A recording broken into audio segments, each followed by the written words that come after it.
Hello guys, and welcome back to the channel. So now guys, it is not that they lack the capacity to learn, it is not even that they are unwilling to learn, it is simply that they just don't care. Guys, I bring you this. Nigerians ask Senate to reject Bawa as Efcc chairman over multi-billion naira corruption allegation. So the new chairperson we are talking about now, but I will forgive the sense of deja vu that you might be feeling because we have been here before. When Ibrahim Magu then, all those years ago, was sent to the Senate, it was under the drumbeat of these vast volumes of corruption as well that the case file was so big that even an element like Bukola Saraki, who was the chairperson of the Senate then, even an element like Bukola Saraki, and Ogbologbo of corruption himself, he could not bear to appoint that guy as the Efcc chairman because he balked at the level of corruption that he saw detailed against this guy Ibrahim Magu. So that led then to that situation when throughout Ibrahim Magu's tenure as the Efcc chairman, he was in an acting capacity. So you will notice that anytime that they are or rather that they were describing him as the Efcc chairperson, they always prefix that with the word acting. So they always described him as the acting Efcc chairman. That was Ibrahim Magu. They always described him as the acting Efcc chairman because he never got that Senate confirmation because the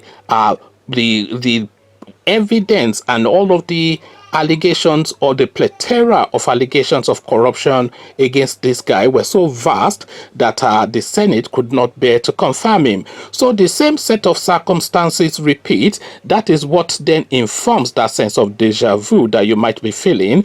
Again, another Ogbologbo of corruption now being appointed as the anti-corruption czar, as again Nigerians ask Senate to reject Bawa as Efcc chairman over multi-billion naira corruption allegation. So now let's now see now what this guy is all about. Nigerians have asked the Senate to reject the nomination of Abdulrasheed Bawa for confirmation as chairman of Economic and Financial Crimes Commission, EFCC. President Buhari had on Tuesday asked the Senate to confirm Bawa as the substantive chairman of the anti-graft agency. In a letter to the President of the Senate, Ahmed Ibrahim Lawan, the President said he was acting in accordance with paragraph 2(3), and then it goes on to quote the relevant statute of EFCC Act 2004.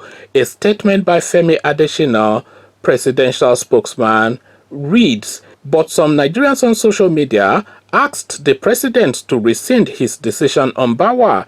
Correspondents had earlier reported a story by the People's Gazette of how the EFCC chairman-designate was arrested and detained by the anti-graft agency in 2019 for selling at least 244 trucks worth between 20 to 30 million naira each to his proxies at 100,000 naira per unit. Bawa's handling of dozens of petrol-bearing trucks that were confiscated from suspected looters was reported to have deprived the country of at least 4.88 billion naira in potential loot recovery. The new EFCC chairman, who was then in charge of the Port Harcourt zonal office, allegedly abruptly auctioned the trucks in 2019 to his proxies at ridiculous prices. Whilst some of the 244 trucks have been declared as proceeds of corruption by the Federal High Court, People's Gazette learned that forfeiture proceedings on most of them had yet to be concluded before Bawa sold them off. Angered by the move, Ola Olukoyede, then Secretary EFCC, confronted Bawa about the whereabouts of the petrol tankers that were under forfeiture by the Port Harcourt Zonal Office in late 2019. Olukoyede had received complaints that the Deputy Chief Detective Superintendent was tampering with seized assets that were still undergoing forfeiture proceedings in court. It is illegal to take possession of a citizen's assets without a due process, which involves getting a federal judge to declare such assets as proceeds of public loot. He was asked to explain what happened to over 240 trucks that the zonal office was trying to secure their forfeiture, but he was unable to explain.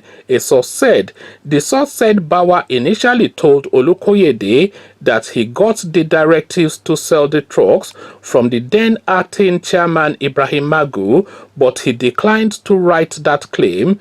In a statement, it turned out that he was just dropping names and he was trying to protect Magu. A source said he refused to write in a statement that it was Magu who sent him.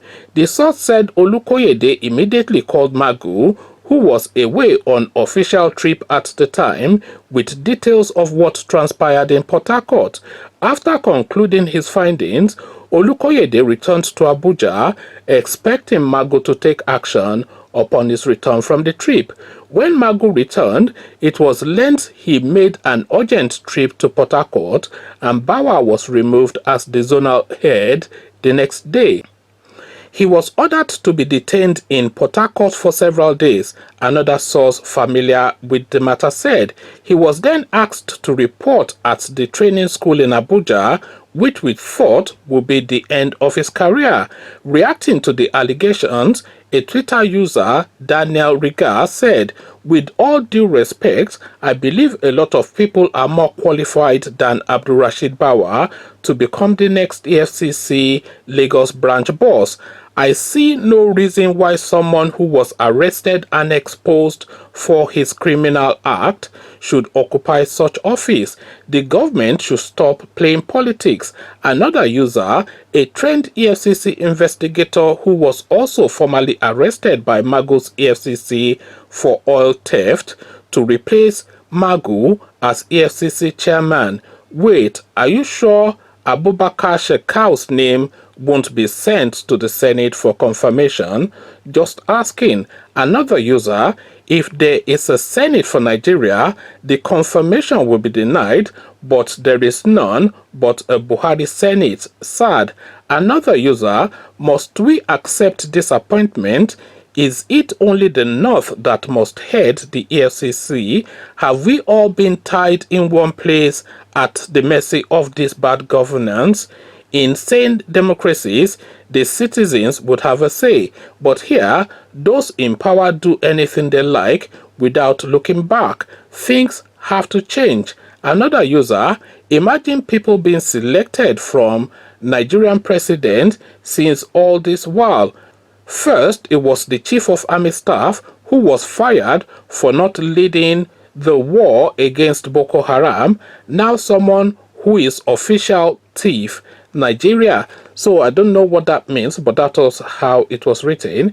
My country, my beloved country, a criminal appointed to pursue criminals. Let's see what the Senate will do.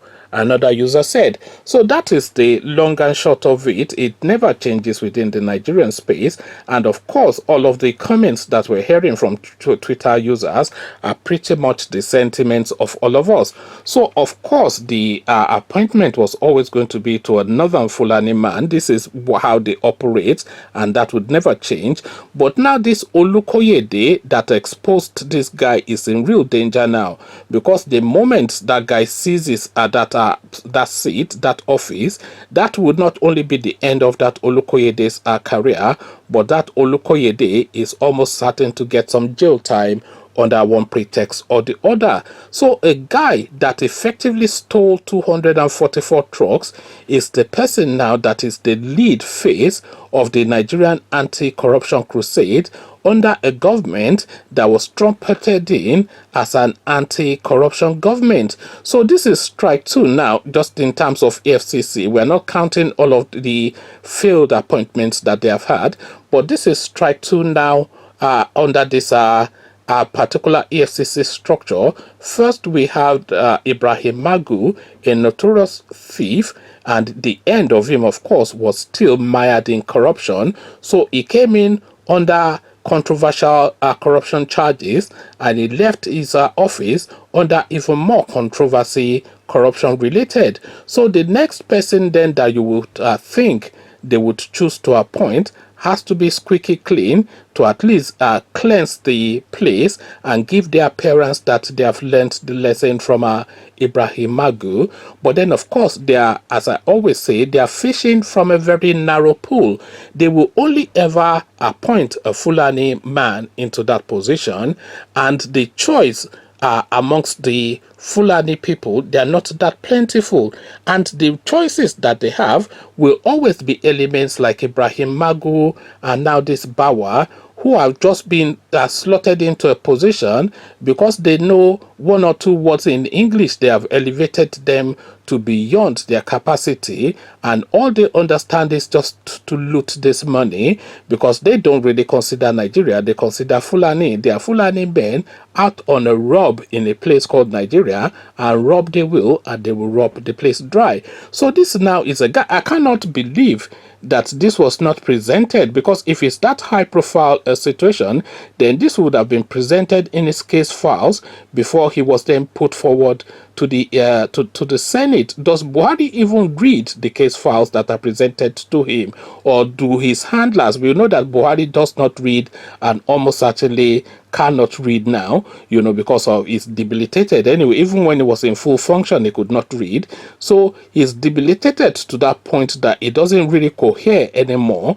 But even now, the people that are handling him, people like Ibrahim Gambari, etc., they surely would have perused this guy's CV and seen that he's a corruption merchant. So now you are putting this sort of a person now in charge of EFCC, and he knows that he only has like a 3 years run in left. So that guy is just going to be looting back to back to back to back to back. So deja vu all over again is where we're landing on again. Come share thoughts about all this with me in the comment section. But before you come into the comment section to engage, click on the red subscribe button so it turns gray.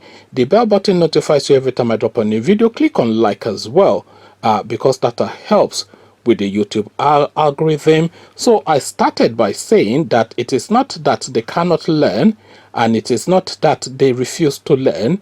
It is just that they do not care. What says you? Come share thoughts about all this with me in the comment section. So I'll leave you here. Carry this conversation on with you in the comment section. But here I say, peace.